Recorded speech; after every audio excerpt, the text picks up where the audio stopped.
元甲，你是谁？在下是霍家四子，霍元甲。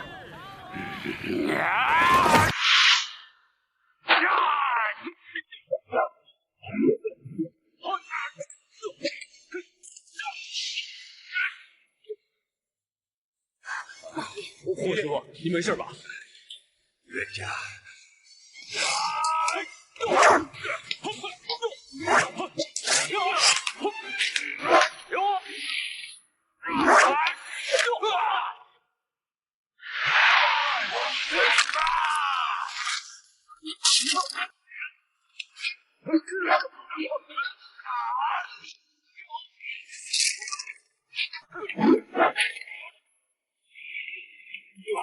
师傅，你没事吧？到底什么功夫？霍家拳不是霍家拳，皇帝不是你师傅。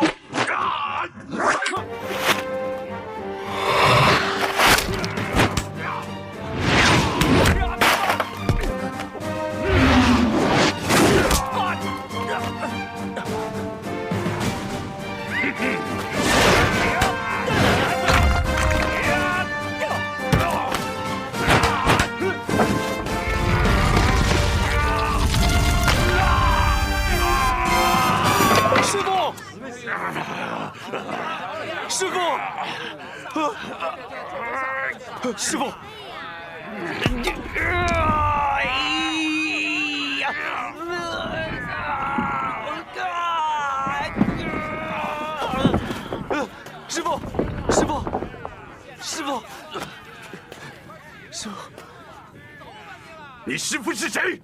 师傅是谁有什么要紧？希望前辈不要再干涉霍赵两家比武了。元甲，你没有资格跟他说话。大师兄，赵师弟。 这次比武就此作罢，日后比武还有机会，如何？这次赢的算你侥幸，下次没这么走运。走，是。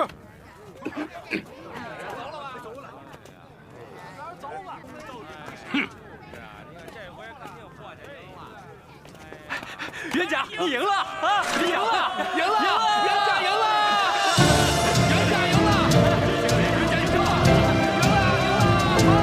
两位哥哥真的很棒啊！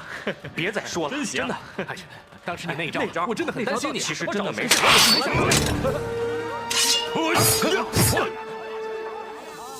爹，你为什么打我？你不是很能打吗？跟我打！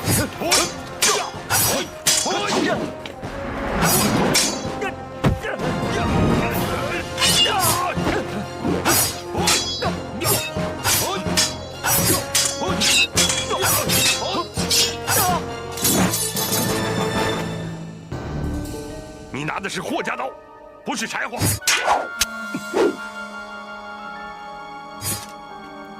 还手啊！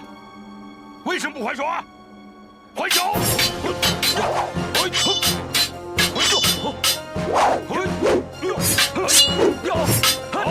棍起生风龙点头，劈开来扫鬼见愁。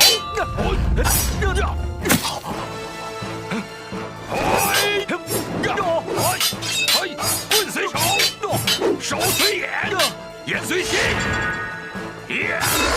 心随地。爹，不要再打了，我根本不是你的对手。四弟，老爷，四弟，你没事吧？四弟，说，你的武功跟谁学的？我不能说。你说不说？反正不能说。 光明正大的事，有什么不能说的？这是我对他的承诺。你对谁的承诺？爹，这是你教我的。君子不可以食言。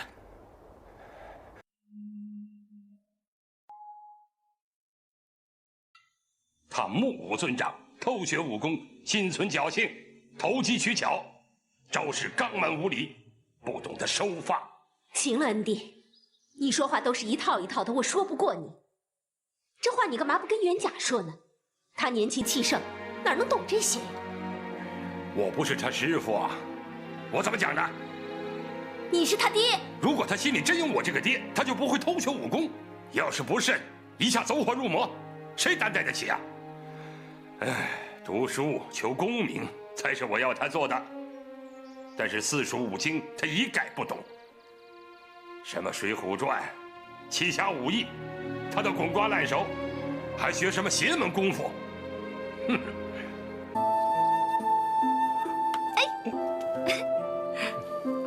都猜到是你了。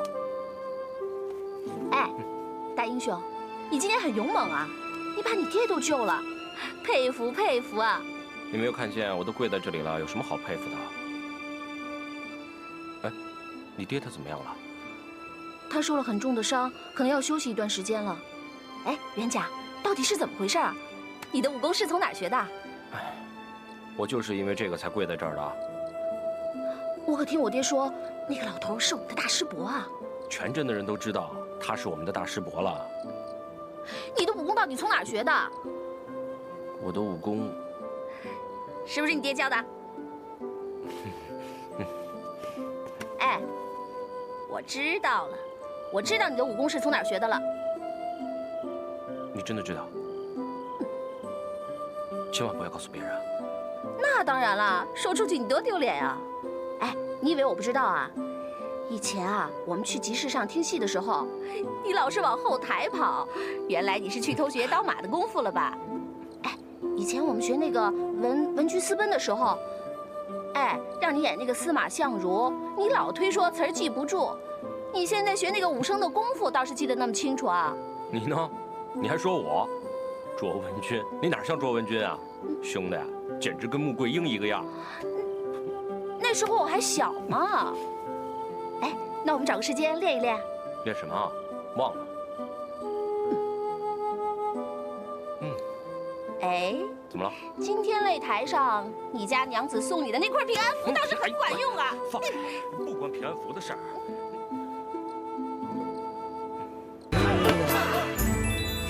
啊，是你？你师傅怎么样了？我师傅没什么事，只被一只蚊子叮了而已。总有一天，他会亲手拍死这蚊子。这样就好了。啊，对了，你师傅是我大师伯，上次都有冒犯，请代我说声对不起。对不起，喂，你知不知道你大爷我是谁啊？是站起上出来！喂，习武之人师出无名，你以为这是流氓打架？什么流氓打架？我是跟你较量，比试不是比武才对。我跟你说，我就是打遍江湖，啊不，这小镇少有敌手的陈真。喂喂！啊呀！哎呦，你这是干什么呀？你看看，你看看，你把我的菜都给毁了！哎呀，快起来，快起来！喂！哎呀，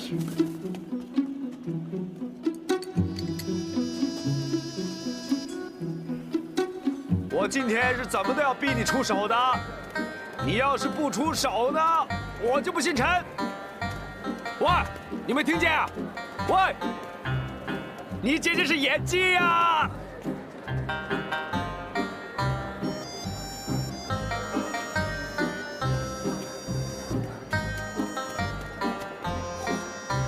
有效啊！哎，你老婆啊，她爬灰，太快了吧！我还有啊，哎，你老娘她，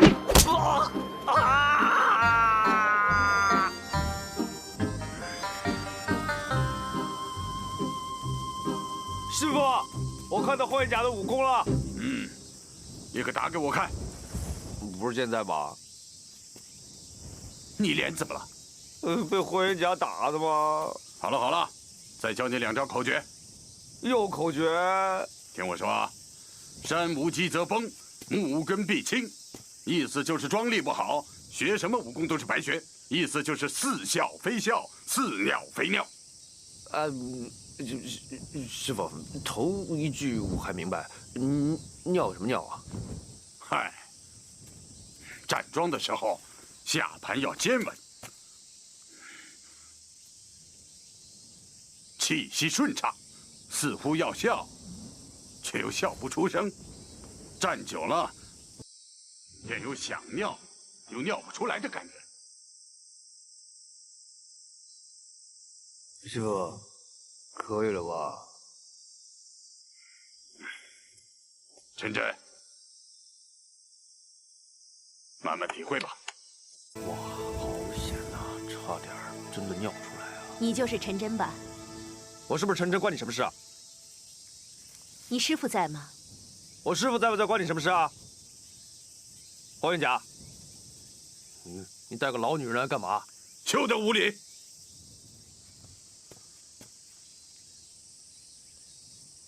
师傅，走开！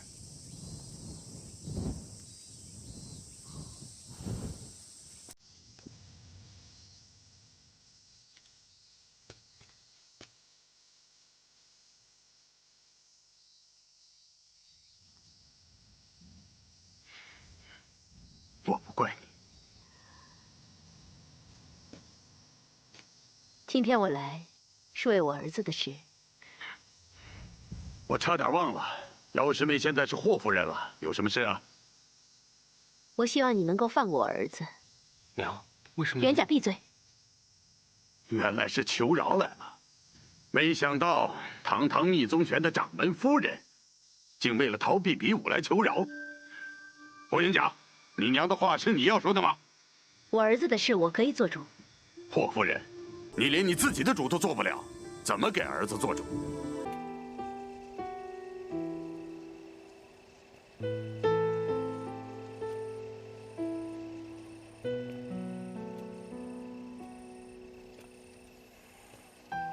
娘，你这几天总是心事重重的样子，到底有什么事？说给娘听听啊。我没什么心事。没有就好。还有3天就是半月之期了。你爹是帮你想了个保全之策，但是，毕竟刀枪无眼，拳脚无情。你要是心有牵绊的话，就很难御敌的。上次我跟你去看你大师伯，其实娘的心里真是心乱如麻。他的那个脾气，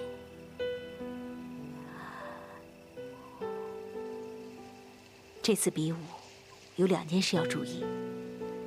如果他的伤好了，你就必须全力以赴；如果50招之内不分胜负，你别认输。有什么事自然有爹和娘担待。如果他的伤没好，你就必须死缠烂打，熬过100-200招之后，他的伤就会复发。这都是你爹让我来告诉你的。还有3天，好好休养。哦。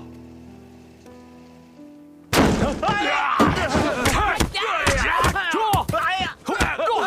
不要挡路！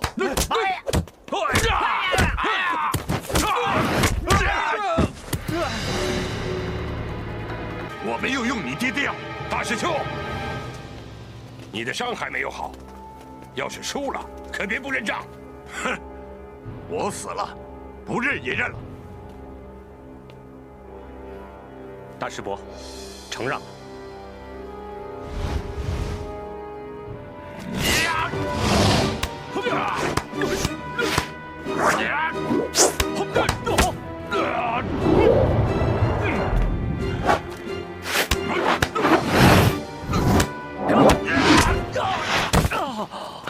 冤家，没事吧？冤家，没事。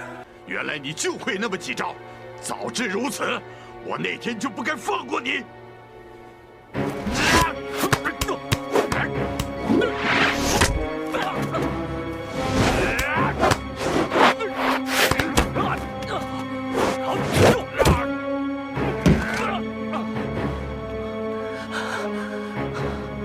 他的腿伤肯定没好，可是平地相斗，这破绽就露不出来。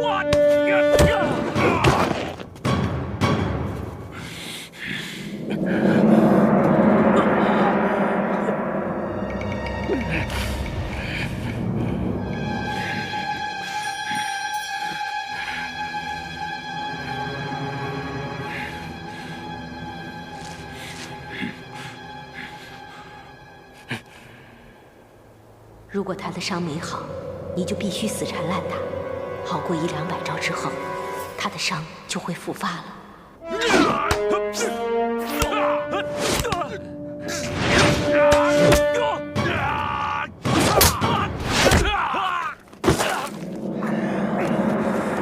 你还要去哪里打？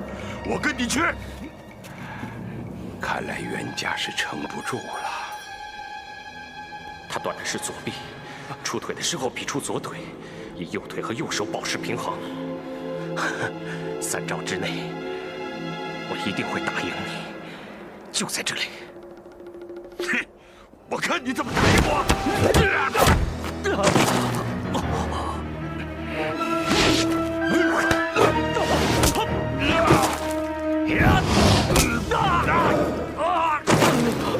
冤家，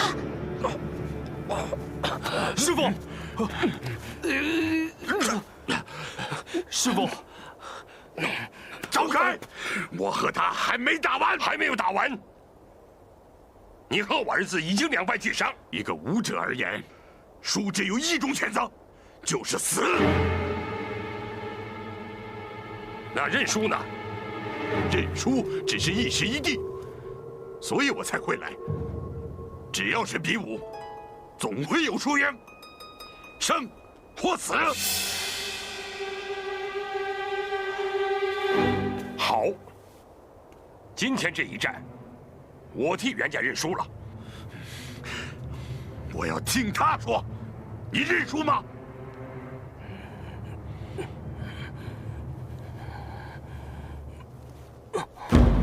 冤家，冤家，走，快去拿金疮药！哎，快点！你儿子的武功，确实不是你教的，不过他倒是很适合做我的徒弟。可惜呀，反正3日之后，再镇败竹林，等到他来为止。哼，师兄，你非要打死我儿子不可吗？码头上每天都有去外地的船，我没有逼迫谁。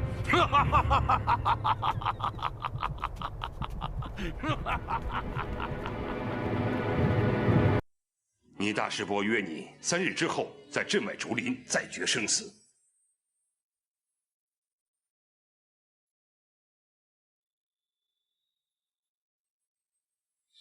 非如此不可吗？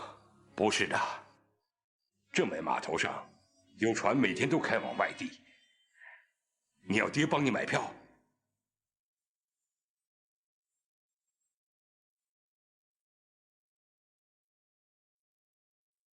如果我走，那就是懦夫。我霍元甲不是懦夫。好。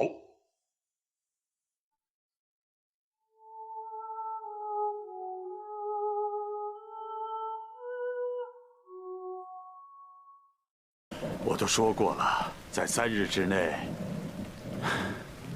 除非有转金草，否则转金草，是我们山上那种开红花的野草吗？啊，转金草春生夏荣，是活络筋骨的极品，对我的伤有奇效。可惜现在已是深秋，都已经枯没了。总会有2、3棵在山上面吧？山这么大，师傅，天一亮我就上山去找。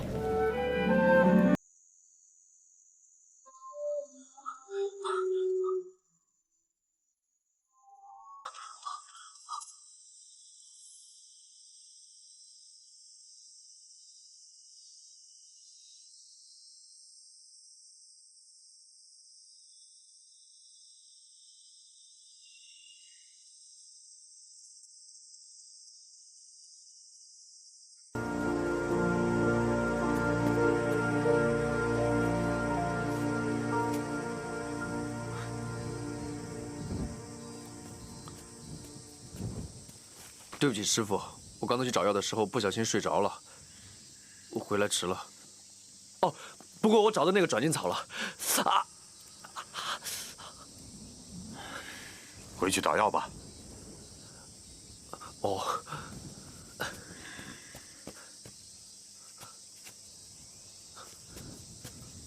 师傅，你回不回去啊？我起来。哦，还有一件事你要帮我。哎，你看，我就说嘛，哎，可是人家的未婚夫刚从东阳回来了，这合适吗？你说到哪儿去了？我不是让你做这种事，我想你帮我去一趟破庙，找我大师伯和他徒弟陈真。找陈天笑干什么呀？先听我说完啊！帮我抓点治疗筋骨扭折的药，给他送去，就说你仰慕他武功，但是千万记住，别说是霍家人送的。啊，你送药给他？嗨，我还以为你要我去偷袭他呢。哎，你3天后就要和他拼命了，你送药给他，还不告诉他是你送的？我想不明白，你帮不帮？好，好，好，我送。反正跟你在一起，我就没想明白过。哎，有一件事我有言在先啊，你一定要答应。你要是3天之后赢了陈天笑，你得收我当徒弟啊。3天之后再说吧。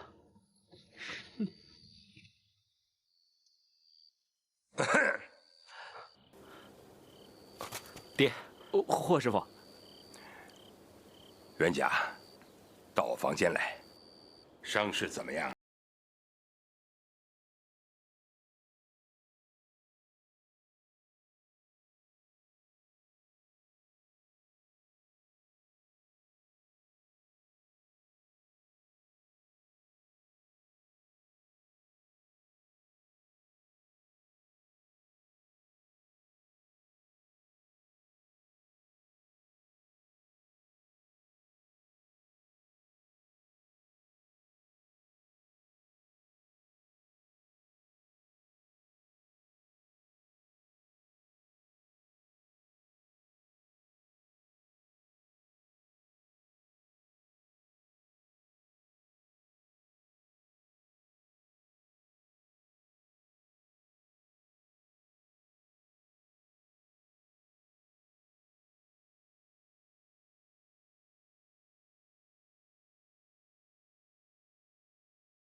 你师父是什么人？爹，如果你不相信我，那好，我发誓，我师父是一个堂堂正正的正人君子。还有，我从来没有和人打过架。你真的没有打过架？没有，我只是和师父切磋武艺。如果说打架的话，就是和大师伯这一次。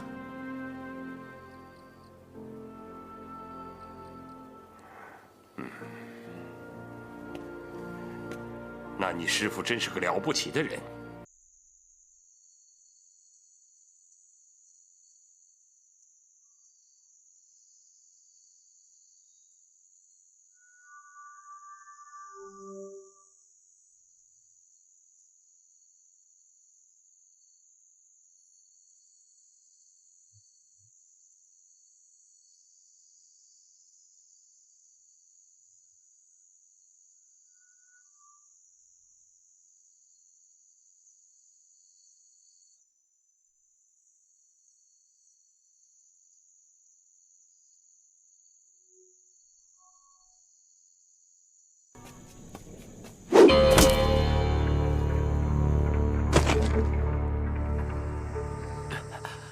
哎，放我下来！哎，放我下来呀！救命啊！放我下来！请问这位是不是程师傅的高足陈真贤弟啊？啊？你不是叫我贤弟吗？你是客人，你都叫我贤弟了，我当然好好招待你啊。你看，有蜜蜂、蝴蝶、蚂蚁。还有蛇虫鼠蚁，说不定还有老虎过来啊！我是来给你们送药的。送药？送药干嘛鬼鬼祟祟的？你师父武功那么好，我怕他一脚踢死我，我当然得小心一点了。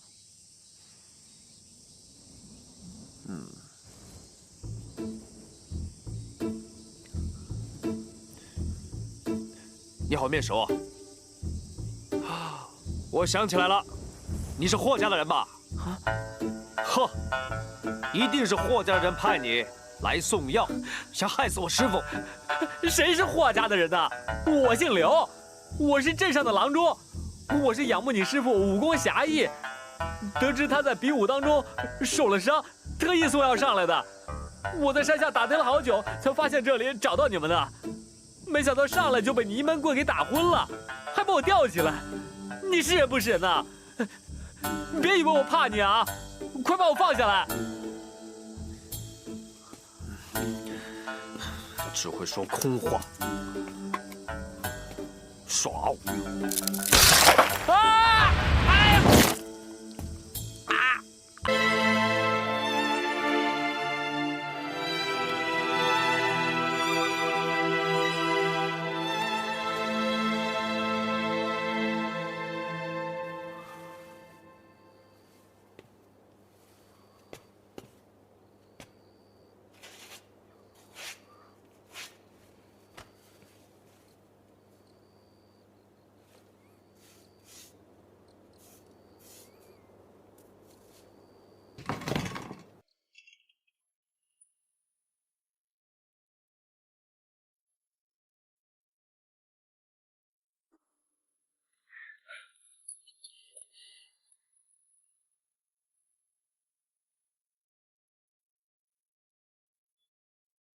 本谱乃仙师姚天成总结各派密宗拳精华所创，共6636式108番变化，其中最后3式乃姚师公自创绝技，其威力至强，却太过毒辣，出手必杀。汝必先行背下全谱，再熄灭祠堂烛火，方可练习，万不可被他人窥见。后天一战，不到万不得已，绝不可出此3式。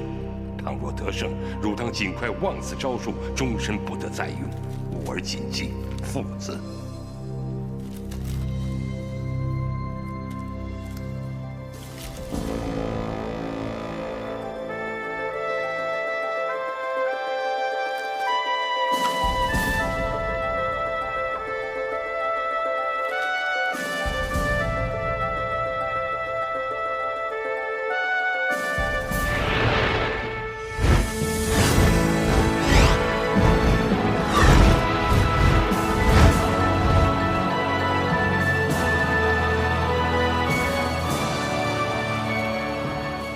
想来是师祖觉得这最后3式过于凶狠，连名字都不愿取。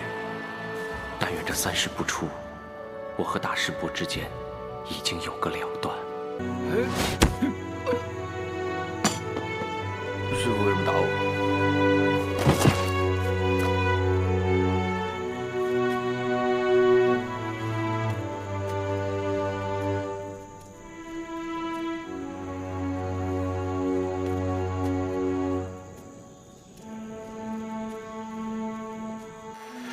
元甲，元甲。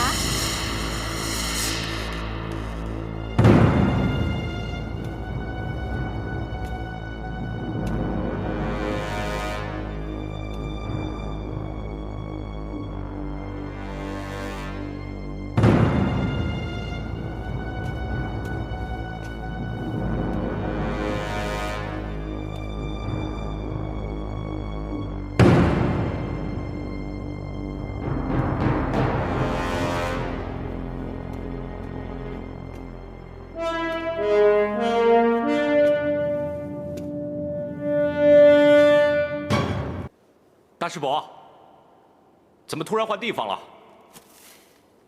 不想其他人碍手碍脚。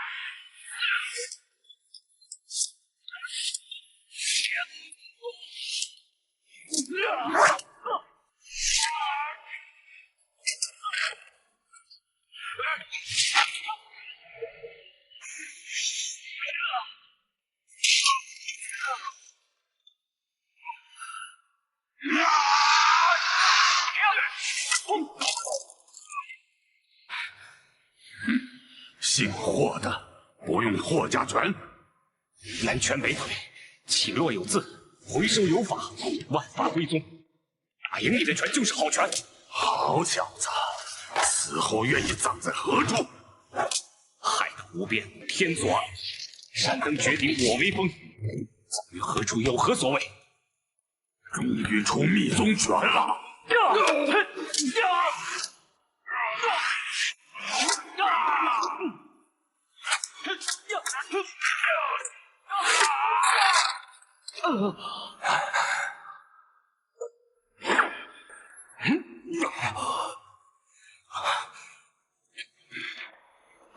爹，你快去拦住他们吧！再打下去，元甲会死的。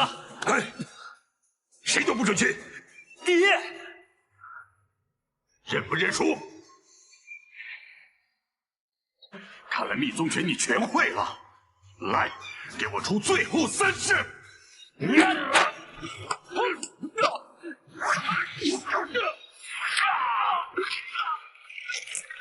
爹，比武有比武的规矩，一方未认输之前，他人不得插手。出最后3式吧！何苦招招夺命？我只能出最后3式了。守攻不防，绝杀！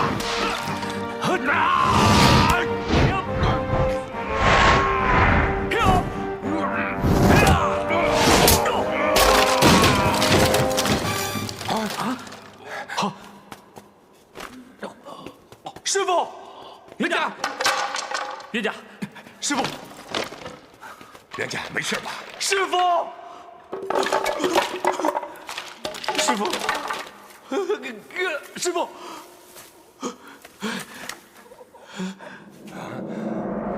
师傅，师傅。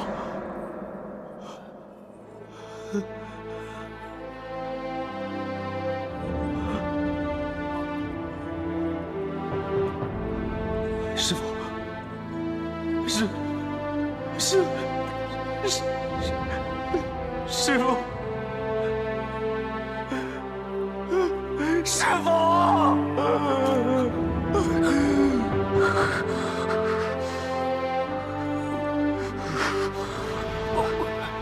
师傅，这怎么样？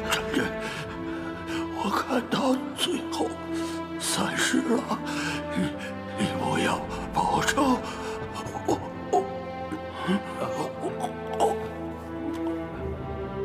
师傅，师傅睡一会儿是不是？师傅困了，师傅。大师伯，师傅，我控制不住了。哎，元甲，快说说你怎么打败那个独臂老人的？哎呀，你是没有看到啊！打到最后，那个老头好像疯了一样，在那里乱打一通。哎，要不是元甲奇招制胜啊，早就有危险了。真的啊！元甲，你真是了不起啊！以后就天下无敌了。对，天下无敌。元甲，你使的最后一招叫什么名字？好像是我们霍家拳。哥，你别再说了。大师伯是被我打死的。如果真的天下无敌的话，我宁愿不要他，让大师伯活过来。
老乡亲，我们济世医馆今天开业，为了答谢各位乡亲们的厚爱，我们决定从今天开始，把我们精心研制的大补丸免费赠送3天，送给各位。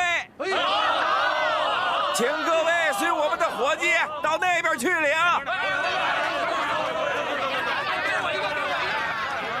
哎，各位都不要急，不要急啊！排队啊！排队排好了，都有份，不要急，不要急啊！哎，好，来，别抢，排队。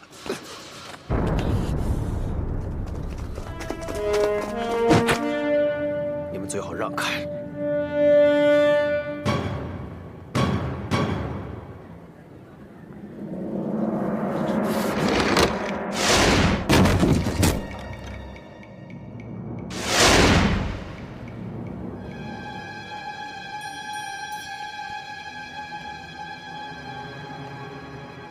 兄弟，今天是我医馆开业，请问你找谁？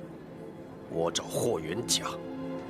哼，这位小兄弟，如果你真要找霍四少爷的话，请你改天再来。不行，我要霍元甲陪葬。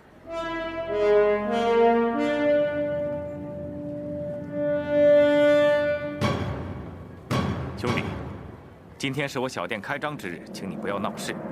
快走吧！我再说一遍，我找霍元甲。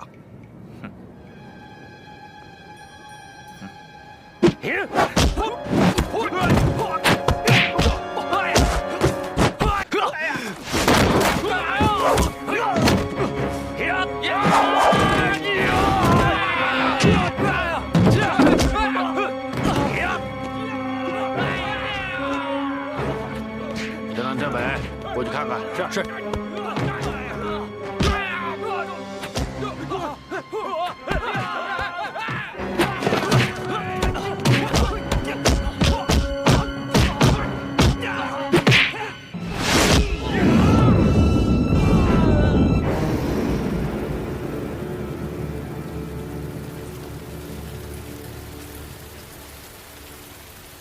元甲，陈真回来了，你有什么打算？爹，你不是常跟我说高城深河拦不住要来的人，陈真一定要来，我早晚要面对。他和你大师伯不一样，大师兄练武功早已经走火入魔，但陈真为人质朴，我不想他再步大师兄的后尘。爹，这我何尝不知道，但是陈真他报仇心切，很难一下子点化。蓬生麻中，不服而直，白沙在地，与之俱黑。希望陈真也能知道这个道理。哎，我找霍元甲。陈真，我找霍元甲。陈真，你病了！你现在不是要找霍元甲报仇，你是要吃药。陈真，我要找霍元甲。霍元甲，霍元甲。陈真，你师傅在这儿。程师傅，程师傅，你一路走好，但是你别忘了告诉你这傻徒弟，生了病是要吃药的。陈真，你跟了你师傅这么多年，你师傅没教你生了病是要吃药的，不吃药是要死人的吗？啊，师傅，你死了，你找谁去报仇啊？啊！我不管。元甲，霍元甲。陈真，陈真，你冤枉好人了。其实你师父死，元甲心里也挺难过的。再说了，比武是你师父提出来的，咱们武林中人死了，你只能认了，你何苦要报这个仇呢？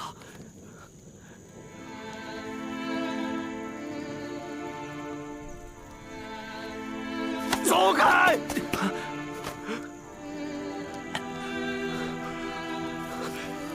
原来你们一起的。我当你是好朋友，霍元甲，我跟你说，你杀死我师父，这仇我一定会报。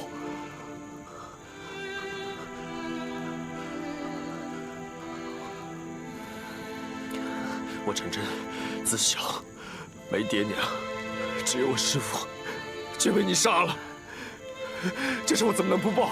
是男人就要抱啊！我陈真，狗见到都不会叫，蚊子看到都不会咬。我猪狗不如，我烂泥都不如。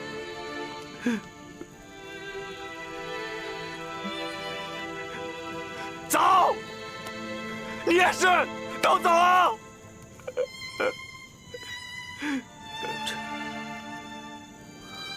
走啊！哎，陈真，陈真，陈真，大师伯是我杀的，我心里很难受。我也明白你为什么要报仇。陈真，还我师傅！看你现在连路都走不了，怎么报仇？关你什么事啊？还有，杀人是不能解决问题的。哪里是好师傅？哪里是好师傅？你在火头上，我说什么也没用，吃点再说。走啊！我师傅不需要人拔呀！陈真，你也走，走，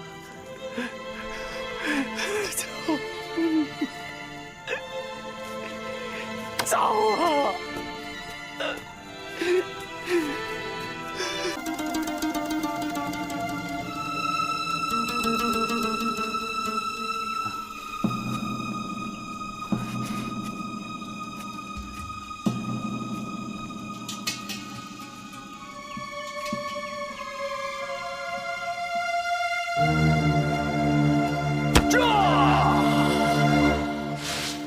听说今天白云寺的集会挺热闹，待会儿叫上云姐去看看。好啊，今天人特别多。少爷，少爷，云姐被抓走了啊！那个人只留下这张纸。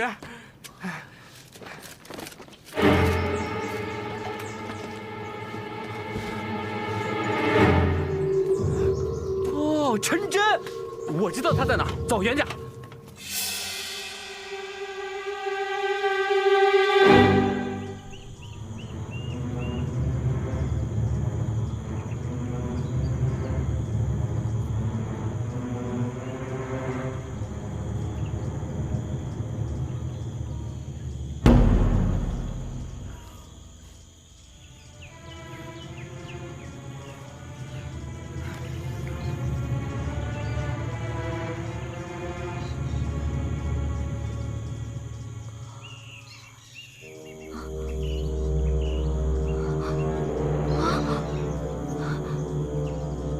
王云姐姐，王云姐姐，王云姐姐，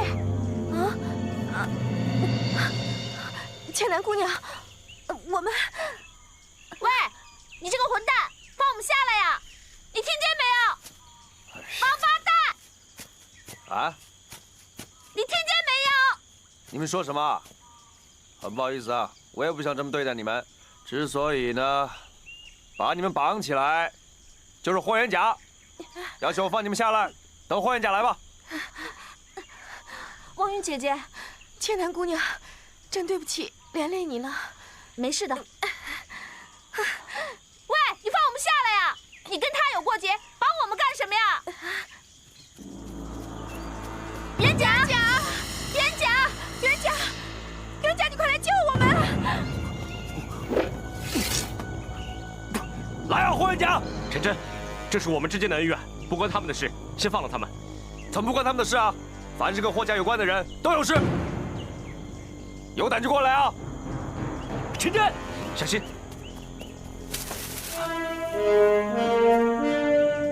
是啊，不要过来，过来我割断绳子！元甲。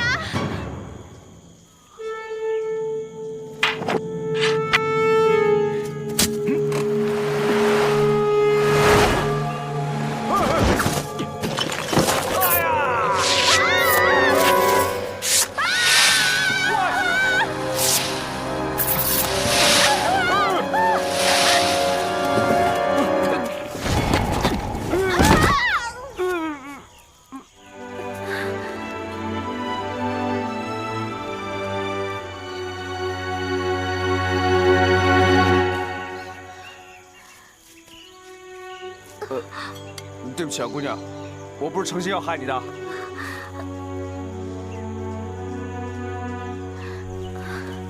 云姐，对不起啊。哎，陈真，霍元甲，你好狠的心啊！你看外面奸臣当道，贪官横行，崇洋媚外，卖国求荣。生活在这样的国家，谁不是病夫？眼前这个怒发冲冠的男人，竟是名震武林的战力天花板大刀王五。他正气凛然，非常爱国，是晚清时期少有的英雄好汉。年幼的霍元甲正是受到他的熏陶，才会在日后精忠报国，成为流芳百世的民族英雄。霍元甲出生在天津静海的武林世家，因从小体弱多病，父亲霍恩帝一直不同意他习武，更是把他称作小病夫。我说过了，元甲身子弱，就是个小病夫。被戳到痛处的霍元甲跑到河边撒野，却意外碰见在此练功的大刀王五。王五看到霍元甲虽身体孱弱，但对武学却十分痴迷，便收他为徒传授武艺。就这样过去了10几年，霍元甲也逐渐长大成人，可他却从未暴露过自己会武功。直到几天后的比武大会，霍元甲才迫不得已出手救场。原来天津静海有2大武馆，他们分别是以霍恩帝为首的霍家武馆和以赵生显为首的赵家武馆。两家原本同属密宗流派，然而他们的师父临终前把密宗全谱传给了霍恩帝。当时赵生显并不在场，因此他认为是霍恩帝害死了师父，从而篡夺掌门之位。自那时开始，密宗便一分为二。为了争夺密宗正宗的称号，他们每年都要举办一场比武大赛，这一斗就是几10年，谁赢谁就是正宗。转眼来到了大赛当天，全场座无虚席。为了公平起见，知县大人特地邀请了权威人士刘师傅来主持这场比赛。此霍赵两家本系同门，奈何高下不分，决一比武，以显正宗。此次比武重在切磋，点到为止。比武现在开始。随着刘师傅的一声令下，双方比武也正式开始。第一局由赵振北对战霍元英。只见赵振北刚开始就明显碾压霍元英，岂料交手数招后，霍元英一个卸力将对手拉了过来，可惜对方仅是一个侧翻便轻松化解。随后两人又是一番激战，虽然同是密宗流派，但不同的人对于武学的理解却是千差万别。最终霍元英由于求胜心切，无声露出了破绽，被赵振北一拳打倒在地，输掉了比赛。第一局由赵家先拔头筹，接着便来到第2场比赛，由霍元武与赵振南比试兵器。假如霍家再次落败，那今年的密宗正宗的称号就要被赵家夺走了。霍元武手持大刀，使出浑身解数，不敢有丝毫松懈，而赵家的枪法也不容小觑，双方你来我往，毫不相让。可就在比赛关键时刻，一个身穿斗笠的独臂老人突然空降赛场，仅用2招半就轻松击败了2人，还自称自己才是密宗拳的正宗。我才是密宗正宗，谁先来？赵师傅见有人砸场，便要上场一探究竟。不曾想，老人就算只有1只手，也能与赵师傅打个5-5开。而他最厉害的还没使出来，那便是老人高深莫测的腿功。赵师傅很快就被他踢得找不着北，紧接又是一记横扫千军接侧踢。此时的赵师傅仍不肯认输，并奋起反击，奈何被对方出其不意的无影脚踢得双臂发软。最后独臂老人以一记蓄力飞踢将赵师傅送出了场外，接着便轮到霍恩帝上场。从2人交手的过程中不难看出，霍师傅的拳脚比赵师傅更为稳健，可面对老人急如雷电的腿法，霍师傅依旧难以招架，就算他使出了毕生所学，还是被对方一脚踹倒在地。千钧一发之际，霍元甲终于出手救下了父亲。你是谁？在下是霍家4子霍元甲。那么霍元甲是否能战胜这位独臂老人？他的真实身份又是谁呢？欢迎留下您的看法，我们下集接着看。到底什么功夫？霍家拳不是霍家拳，霍恩帝不是你师父。我是世界第1大力士，欢迎你们东亚病夫上来较量。千万别小看这个俄国大力士，因为他只要稍稍用力，林家的顶梁柱瞬间就要离家出走。他是战斗民族请来的打手霍夫曼，为的就是打败民族英雄霍元甲，灭我们国人的威风。岂料这天，一个年轻人登上擂台，摆出架势就要和他比划比划。不曾想，对方犹如铜墙铁壁一样无法撼动。正当年轻人被霍夫曼高高举起时，台下的陈真俯身冲上擂台，蓄力一脚踹向霍夫曼。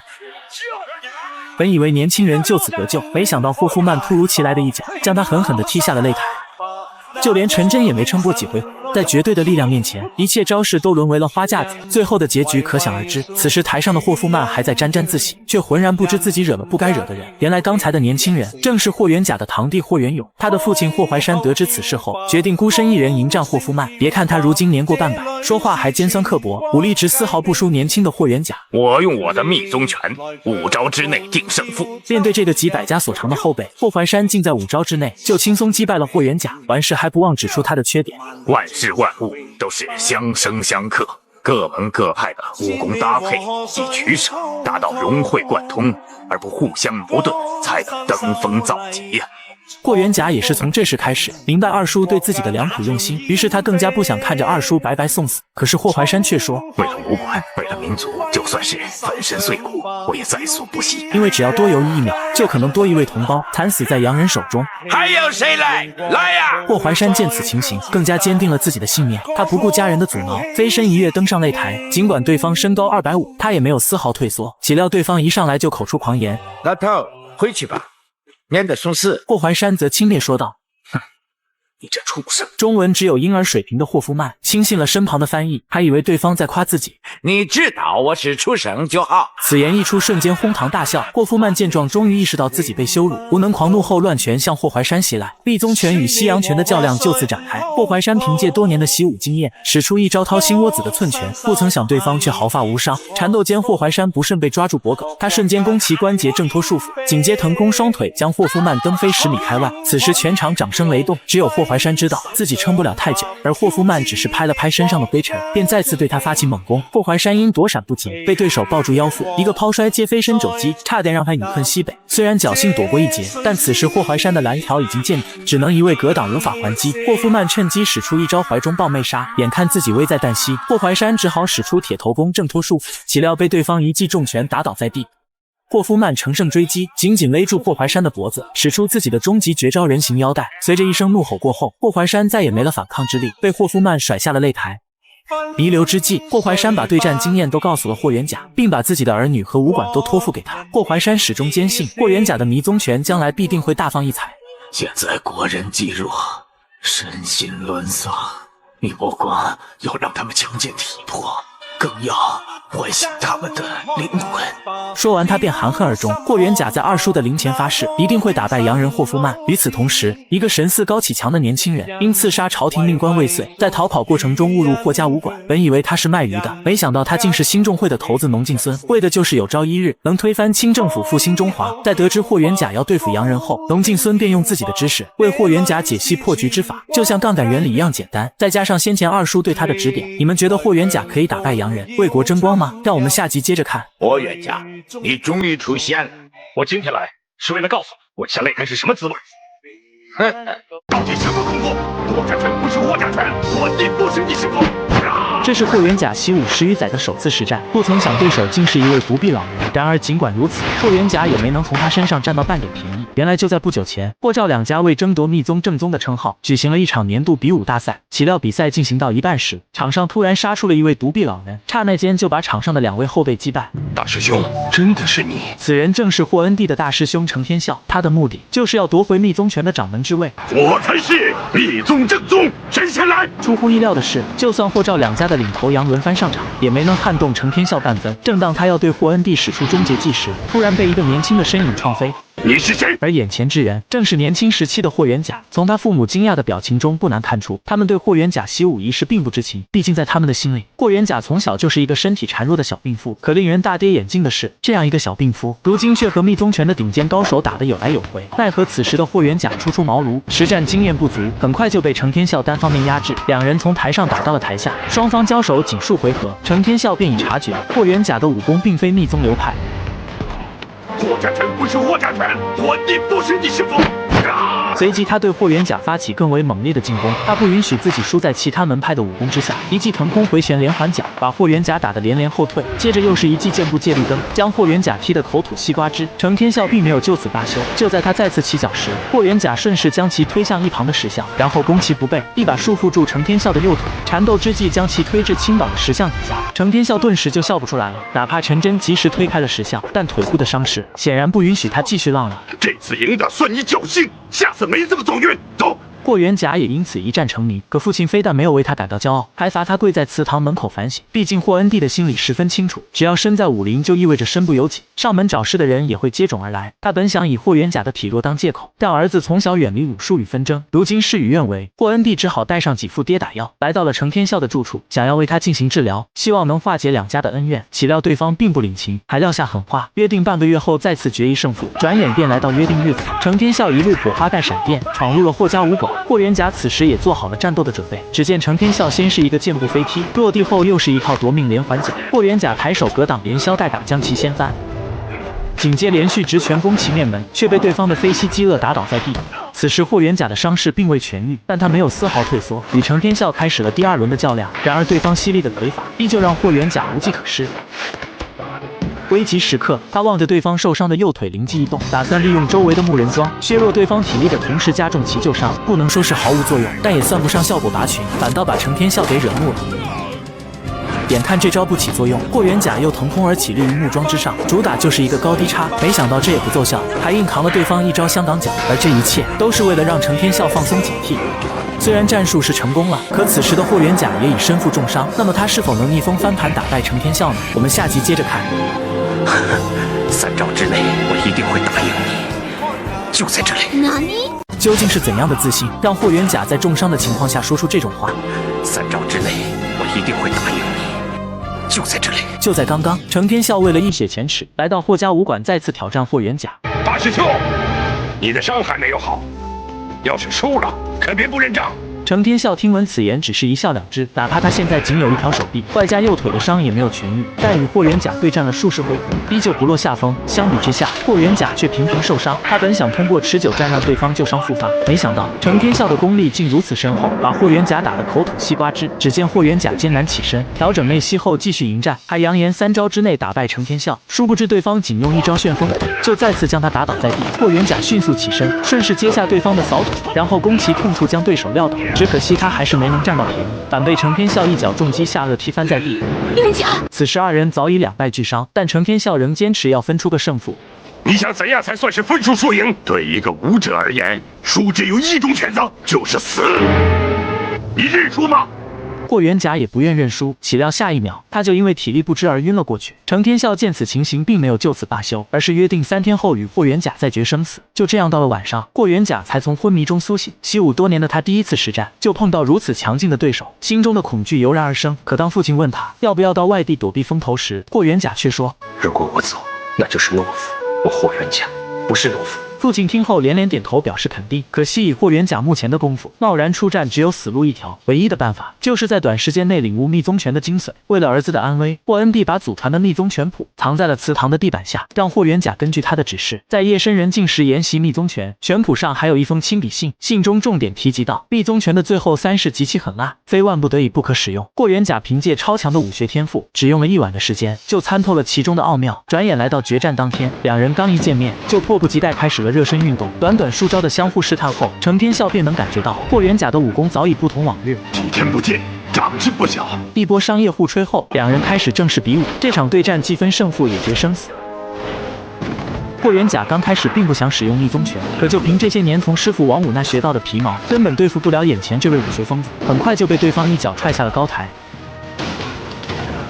程天笑一跃而下上前进攻，却被霍元甲腾空双脚蹬飞10米开外。两人随即开始第2轮的较量。霍元甲率先发起猛烈的进攻，拳拳到肉，毫不拖泥带水。好家伙，霍元甲终于使出了密宗拳，局势也开始发生逆转。不曾想，程天笑的抗击打能力竟如此强悍，简直就是6边形战士。假如他双臂健全，处于全盛时期，估计就连霍元甲也很难战胜。认不认输？霍元甲当然不会轻易认输，然而就算他使出了毕生所学，也依旧战胜不了程天笑，而且对方招招致命，毫不留情。霍元甲迫于无奈，最终决定使出密宗拳的最后3式，只攻不防，必击必杀。而这一切也正是程天笑想要的。此时赶到现场的陈真看着奄奄一息的师傅不知所措，师傅，这怎么样？我看到最后3式了，我要保证。程天笑一生都在追求武学的极致，可惜过于执着胜负，才落得如此下场。作为他唯一的弟子，陈真并不打算放过霍元甲，一场复仇之战正在悄悄酝酿。我要霍元甲陪葬！男人扛起300斤的棺木，来到医馆门口闹事。这位小兄弟，今天是我小店开张之日，请你不要闹事。我要霍元甲陪葬！可下一秒，他就惨遭众人围殴，而这个老六正是年轻时候的陈真。此时的他只会一些3脚猫功夫，连几个小喽啰也打不过，更别说对付霍元甲，替他死去的师傅报仇了。原来就在不久前，他的师傅程天笑为了密宗正宗的称号，3番4次找霍元甲比武，而且招招致命，毫不留情。危急关头，霍元甲被迫使出了必杀技，最终酿成了不可挽回的悲剧。尽管程天笑在临终前曾嘱咐过陈真不要报仇，但对于从小失去父母的陈真而言，程天笑就像父亲一样，杀父之仇又岂能不报？陈真深知以他目前的实力，肯定打不过霍元甲，于是他绑架了霍元甲的未婚妻王云。岂料这一幕恰巧被赵家的千金碰见，赵倩楠和王云都深爱着霍元甲，可是倩楠并没有袖手旁观，而是悄悄地跟了上去，却不慎遭到陈真的偷袭。等霍元甲赶到时，两人已经被陈真挂在了树上，附近的地面也铺满了陷阱。这种小聪明自然是骗不了霍元甲。只见他拾起一旁的竹竿，一个撑杆跳便轻松越过所有障碍。陈真也被霍元甲的神操作吓了一跳，慌忙中松开了手里的牵引绳。千钧一发之际，霍元甲成功接住了王云，而赵倩楠连同他的醋坛子就这样摔在了地上。霍元甲，你好狠的心啊！你想眼睁睁的看我摔死吗？陈真见势不妙，迅速溜之大吉，但他并不打算就此罢休。这天，霍元甲受父亲所托，替威震天镖局走镖，不曾想临走时被躲在暗处的陈真盯上，于是他在霍元甲的必经之路设下埋伏，等众人经过时突然发起奇袭，还没等霍元甲等人反应过来，陈真便已把货物劫走。追赶途中，霍元甲飞身一跃来到陈真身后，两人二话不说就开始切磋武艺，但霍元甲每一招都放了一个太平洋，相反陈真则是想将其置之死地。缠斗过程中，两人不慎坠落马车，货物也随之掉下山坡。陈真起身后迅速使出一记小陈飞刀，霍元甲则空手接白刃后再次与陈真拳脚对拼。陈真根本就不是他的对手。你现在动手还想报仇？这是我们之间的恩怨，别连累其他人。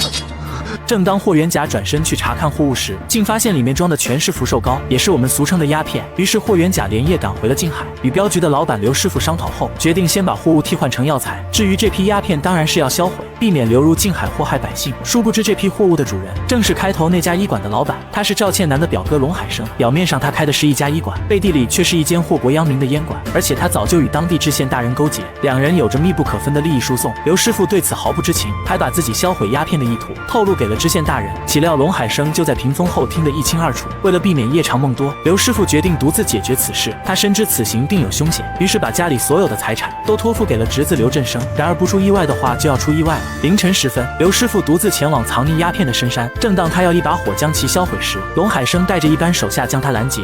今晚在下是特地来取货的，你休想！龙海生听后认为刘师傅想要与他分一杯羹，可刘师傅却说：混账！我刘瑶绝不会做这种伤天害理的事情。说完就要上前教训龙海生，不曾想龙海生仅用一招高位侧踹，就把刘师傅踢成了重伤，可见其实力恐怖如斯。刘师傅根本不是龙海生的对手，很快就被齐废了胳膊撂倒在地。